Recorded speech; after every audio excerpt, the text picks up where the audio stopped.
مکہ مکرمہ کو یہ شرف حاصل ہے کہ اس شہر میں اللہ تعالیٰ کا پہلا گھر تعمیر ہوا جو دنیا بھر کے مسلمانوں کا روحانی مرکز ہے، اور وہ اسی کی طرف رخ کر کے نماز ادا کرتے ہیں۔ ہر مسلمان کے دل میں اس گھر کے طواف، عمرے اور حج کی خواہش مچلتی رہتی ہے۔ قرآن مجید میں ارشاد باری تعالیٰ ہے، اور وہی تو ہے جس نے آسمان اور زمین 6 دن میں بنائی اور اس کا تخت پانی پر رکھا۔ امام فخر الدین رازی تفسیر کبیر میں حضرت مجاہد کی ایک روایت بیان کرتے ہیں کہ خالق کائنات نے مکہ مکرمہ کی سرزمین باقی سرزمین سے 2000 سال پہلے پیدا فرمائی اور اس کو چاروں بنیادی ارکان ساتوں زمین تک گہرائی میں رکھے۔ مزید فرماتے ہیں کہ پانی کی سطح پر ابھرنے والا وہ مقدس خطہ یعنی بیت اللہ شریف جو زمین کی پیدائش سے 2000 سال قبل اللہ تعالیٰ کے حکم سے وجود میں آیا، یہ مکہ مکرمہ ہی کی زمین تھی۔ حرم کعبہ میں ایک نماز کا ثواب 1,00,000 نمازوں کے برابر ہے۔ اس خطہ مقدسہ کو یہ فضیلت بھی حاصل ہے کہ دنیا کے جس کونے میں بھی مسلمان ہو،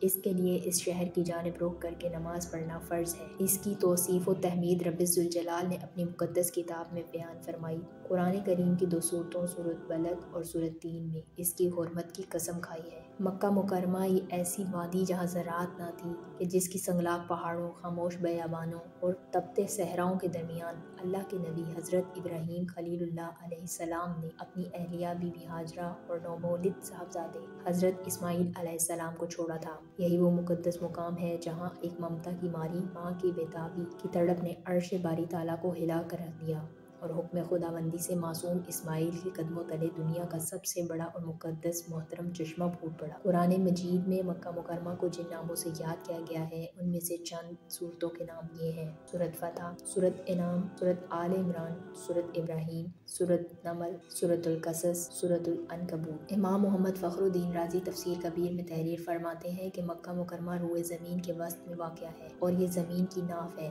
اس لیے اسے ام القریٰ یعنی بستیوں کی ماں کہا جاتا ہے۔ قدرتی طور پر ہیرے کی شکل سے مشابہ مکہ مکرمہ ایک مستطیل نما شہر ہے۔ سعودی عربیہ کی مغربی جانب سرزمین حجاز کی ایک ایسی وادی کے دامن میں واقع ہے جسے چاروں جانب سے سنگلاخ پہاڑوں نے اپنی آغوش میں لیا ہوا ہے۔